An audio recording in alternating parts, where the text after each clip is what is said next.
Welcome to Masterclass series. My name is Mashauri and I'm with Azim Jamal. And today we are talking about professional writing. We write every day, Azim. But what is it that is different, normal writing and professional writing? So professional writing can be either you're writing books and selling books like novels or self-help books, Okay. or you're writing in magazines or newspapers and getting paid for what you write because your writing is so valuable. Okay. So the difference between professional writing and fun writing is one is being paid when you do that, and one is being done for personal joy or hobby.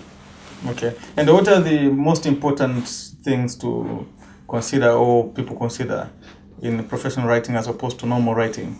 So it depends upon, like, if you're writing a novel and you want people to buy your novel so you can make royalties and you can make lots of money, then you have to know what people like to read, and Okay. you have a certain target group to be able to cater for, who are going to buy your books and talk about it, and then when you are given a chance to speak about it, many people come and listen to you and pay you for your message because it's so valuable.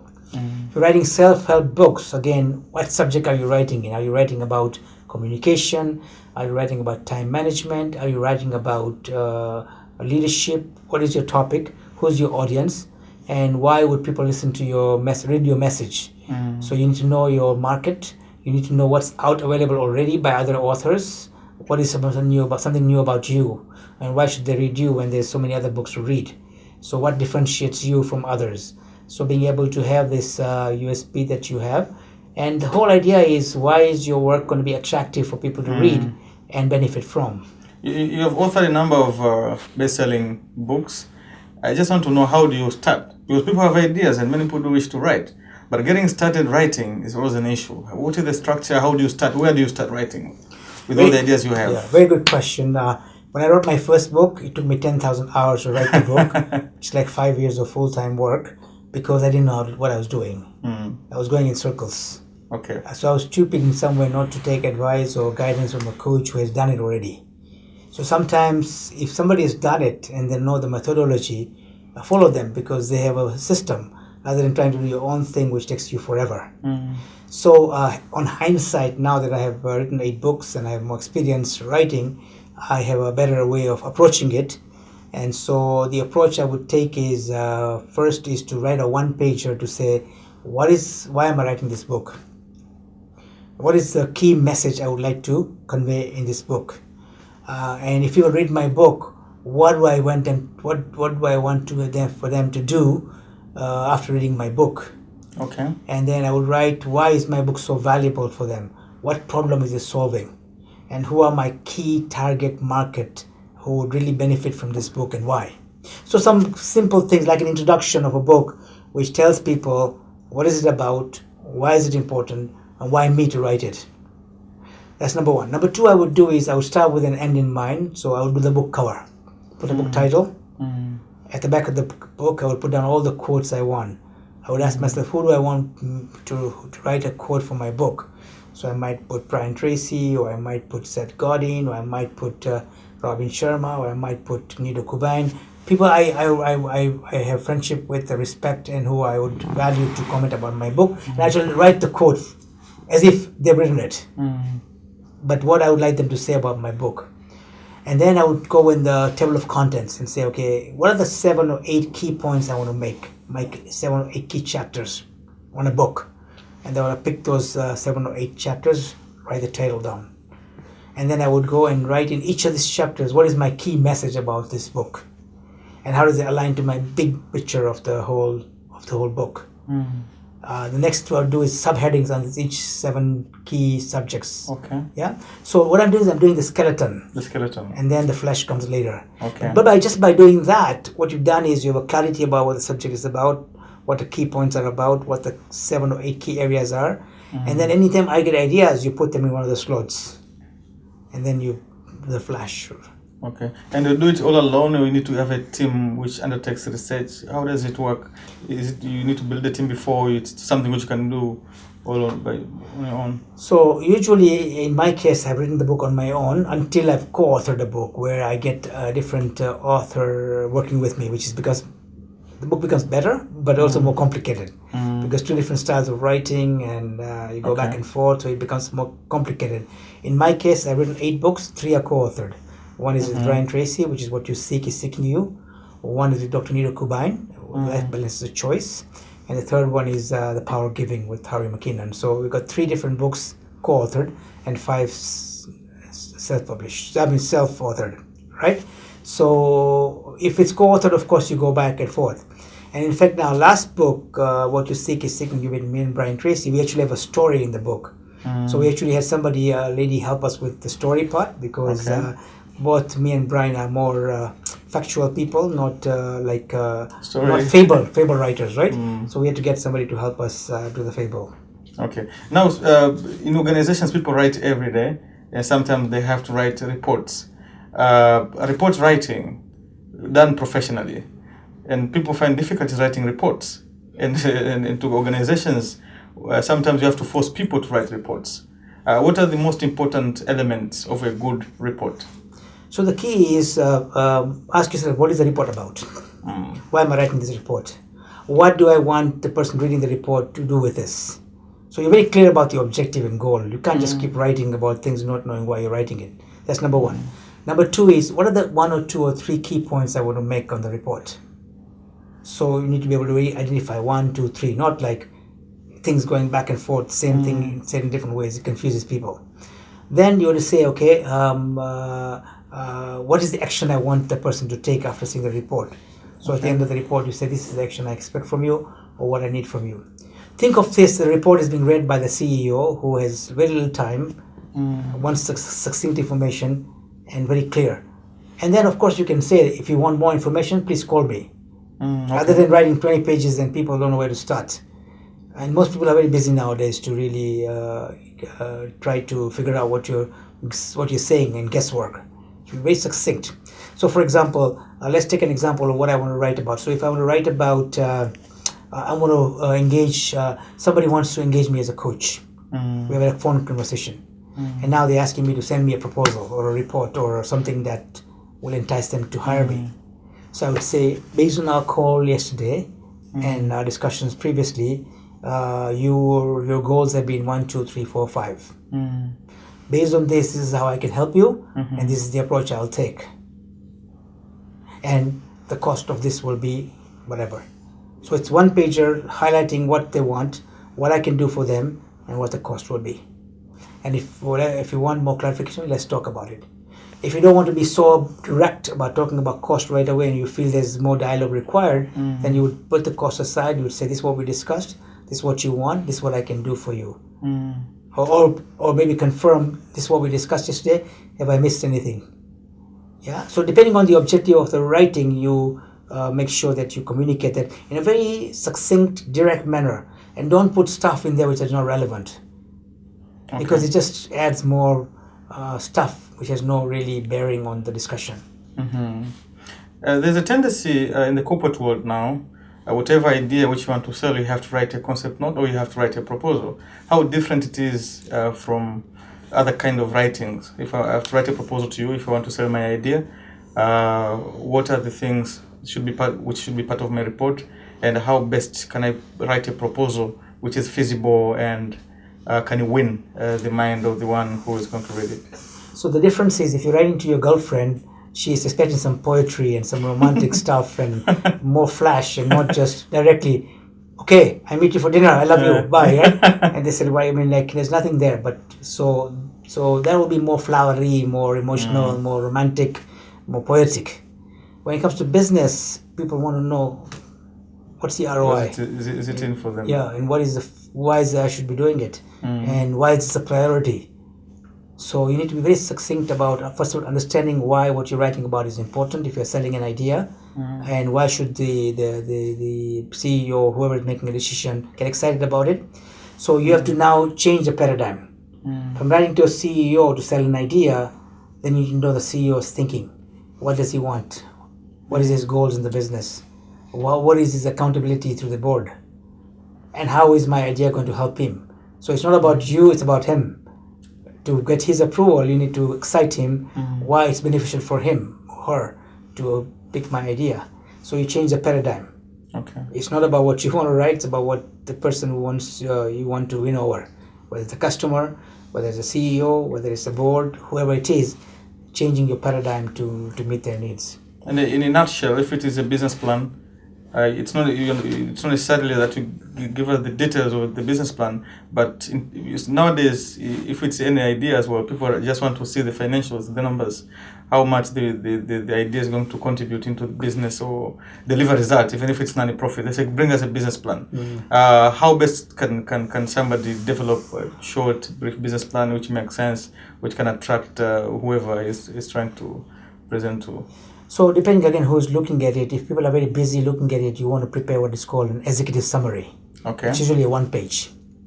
Okay, you can have 10, 15, 20 pages of detail, but there should be a 1 page executive summary of what I put down. So summary is, this is our plan, this is the business plan, why is it so powerful at this time, why is an idea whose time has come, okay, and by doing it, what do we need to do and what returns can we make? For more details, please find and close a business plan with the following table of contents. Okay. So then people in 1 page, they know. Now if they're interested, they look at table of contents and see, okay, from these 8 things in table of contents, I'm interested in this 4th one, the financial numbers. Then I go page 15, look at the numbers.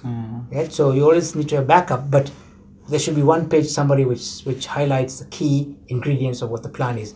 And people, when they look at it, they decide to go further or not even look at it. So it has to be very enticing, 1 pager. Now, in the changing world of social media, for instance, nowadays, and blogs, websites, people have personal websites and blogs, such that if I just want to know about you, then I have to go to Google and Azim Jamal profile comes in. What is the difference between personal profile and CV, and how are they used? Are they used interchangeably or differently? So, I mean, as you say, when people hire you, they go and Google your name and look up everything about you. So they want to know what's not just on the CV that you're given us. So they see the other side of you. I'll give an example. When my daughter was being hired, when she just finished university, she was interviewed 4 times by 8 different people, 2 each time at different locations and different time of the day. One at lunch, one at office, one at dinner time, one at somewhere else, because they were watching her in different settings. And they were seeing, does it align what she's there, what she's here, what she's there, and by different people to see if we all saw the same things, to make sure that, you know. So similarly, when people are hiring you, they watch your CV, and CV is normally tailored towards, you always look at what they're looking for, and you try and tweak your CV to meet the prospective employer's needs. But when they see the other side, they get the other part of who you are, and sometimes it may be positive for you or negative for you. So I think that's the difference. Now, when you write blogs is a bit casual. I mean, Twitter is even more casual because it's very 140 characters. It's very short. And then blog also, people write personal stuff, so it's not always professional. Every word is measured, or the grammar is correct, or it's more conversation, right? You share an idea, and people don't really become too hung up on the particular about commas and everything, as long as the message is conveyed in a inspiring way, right? But when it comes to business writing, it becomes more formal, right? Okay. And what about minutes? Writing the minutes. If you have been to the meeting and you are assigned Azim Jamal, you have to take minutes of the meeting. How should I structure my minutes to make sense if I have to share to different people? Sure. For me to look more professional, accurate, presentable. Sure. I think the key is what is the purpose of the minutes? The purpose of the minutes is to record the discussions, salient discussions, so that there's some kind of proof and record and memory, right? The purpose of minutes is also to highlight the action item, who's going to do what by when. So there's some accountability.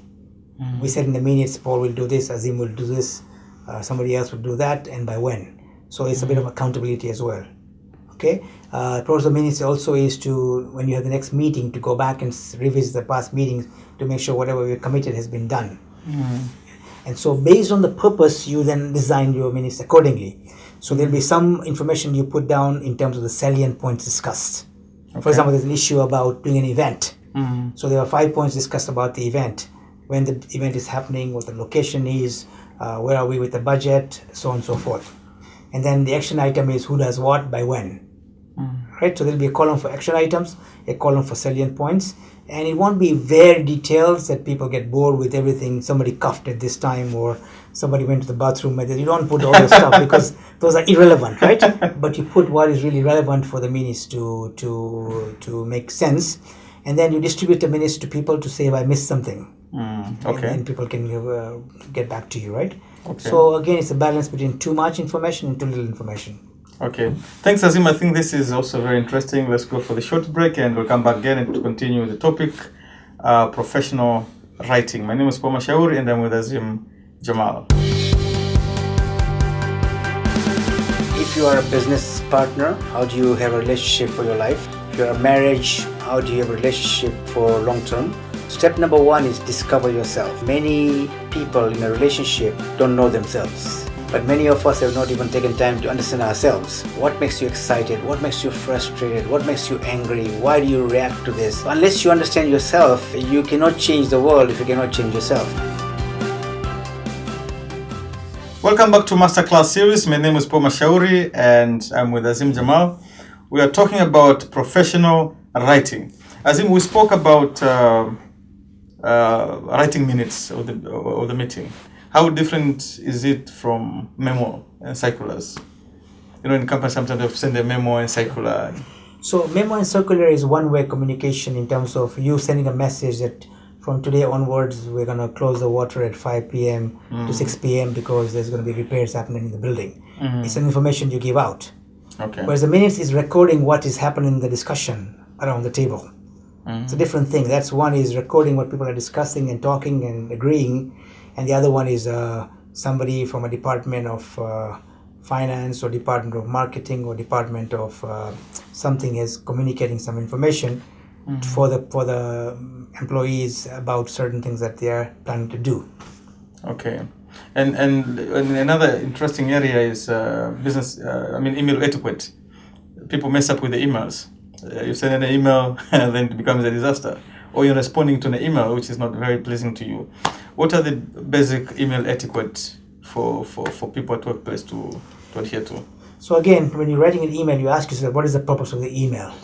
If you want some action from somebody, you ask yourself, would a phone call be better? Okay. Sometimes people send email to the next guy. Sometimes husband and wife send emails to each other when they're having dinner.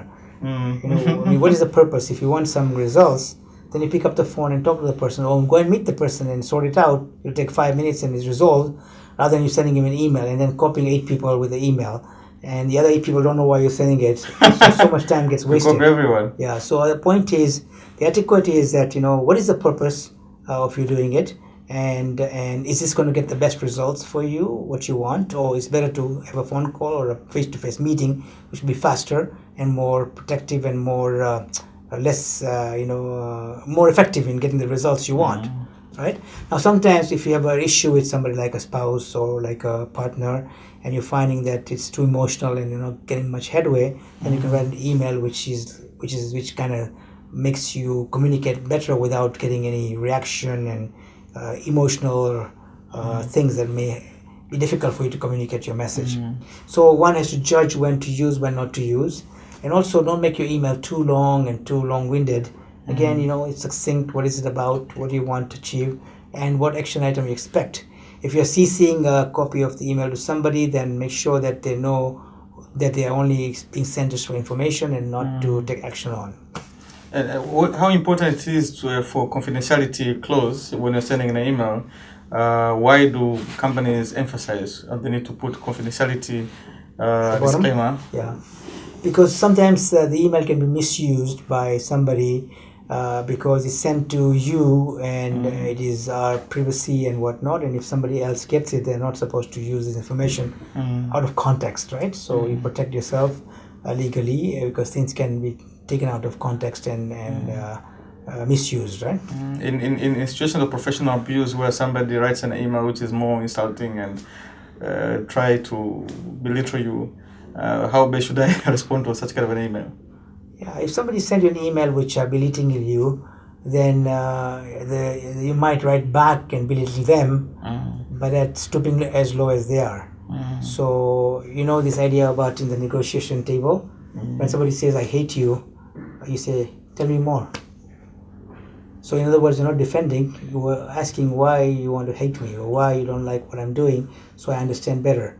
And when they say everything, you say, okay, and why this and why that? By the time you ask 5 whys, the guy will realize that whatever I'm saying, it doesn't have any merit sometimes, right? So instead of getting defensive, you're objective. You want to know why so you can improve. But you don't want to react and start telling them they're bad, because then you're becoming like them. So having your centeredness and the fact that you want to improve if you're doing something wrong, but not becoming offensive. If you're writing for the magazine, for instance, and if you're writing the autobiography, I'm sure you've done a lot of that. How different it is from other writings, like writing a book? How is it, and how important it is? Okay, so in a magazine, the first question you ask yourself is, who's going to read the magazine? Who is the audience, and what are their needs, and how is your message, whether it's autobiography, whether it's a biography, whether it's an article you're writing, or key points, whatever you're doing, the key question you have to ask yourself is that who is the reader, what is their need, how is going to benefit them, and accordingly you tweak your message. Okay. I assume you have a lot of quotes. I love writing quotes as well, and they're very powerful because people remember. And many people wish to write quotes, but sometimes they feel like it's only philosophers who can write quotes. What is your view into that, and how much encouraging you are to people to write quotes? So I think the bottom line is that a quote is powerful. It has an impact. For example, if you read my book, 7 Steps to Lasting Happiness, I have many quotes in there. One of the quote is, when you see beauty, you are beauty. So what does the quote mean is that what you see is what you are. When you see all the bad things all the time, then it's coming from within you. So look deep. Where is it coming from? It's not outside, it's inside. When you see good things all the time, it's coming from inside, because you're good. You only see good outside. So when you see beauty, you are beauty. So a quote is very powerful, and if people like it, they will use it. And some people give you credit, some people don't give you credit, and they steal your quote. Those things happen. In terms of what are the legal implications? Well, I think it's like sometimes it's very hard to prove who said it. You might have said, unless you can, I mean, of course, in my case, it's in my book, which I wrote in 1999. So unless you use a quote before that, it's really my quote. But then it all depends on why you, I mean, for me, it's like if I write a quote, if it helps somebody, that's more important, rather than me getting credit for what I said. So, nowadays with the information overload, there's 2 purposes why you write. One is to get credit and to get paid for it, and one is to really make an impact and make a difference.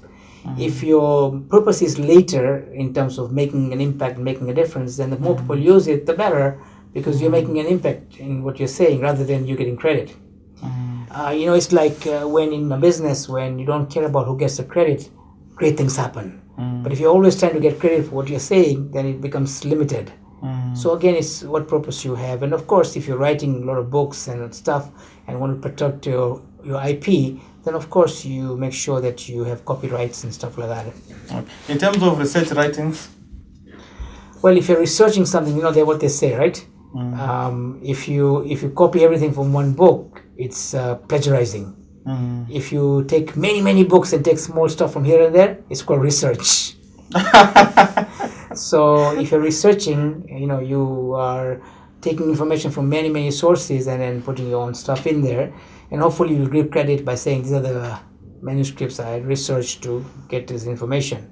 And some people don't do that. They just look at all this and put their own spin and make it their own thing. But research is using information from many different sources and trying to get small pieces out and then putting your own understanding around it. Okay, we parents would like to see our children being able to strongly write, especially professional writings. There's so many evidences showing some kids cannot write CVs after graduation. How best can we cultivate that culture amongst our children, the culture of writing, to love it and to do it well? Yeah, so I think hopefully nowadays in universities, they really force you to write a lot about a lot of things. And if you go to a good university, they will actually force you to become good writers, because they will make you do projects to write. But I think the key would be to encourage people to write every day about something. and not criticize people for writing bad stuff or not grammar correct or whatnot. Because I used to be an accountant, so it was very difficult for me to write my first book. I was a numbers man. Yeah. But as I kept writing my blogs and my this and that, the other, I got better. Now I can write much more fluently, but it took a long time to get better. And the only way I got better is by practicing. So what I would encourage is, the more you encourage people to write about something, whether it's a letter to somebody or a joke or a sports thing or whatever it is, because the more you write, the better you become at it. It's like anything else in life. The more you speak, you become better at speaking. The more you write, you become better at writing. The more you play soccer or football, the better you become at playing soccer or football. So whatever you want to become better at, the more you practice. Makes perfect. But still, Even math. Still people criticize. How do you handle criticism? Well, the thing is, when criticism comes, you look at the criticism, be objective, and say, what can I learn from this criticism so I can be better, rather than become defensive or giving up.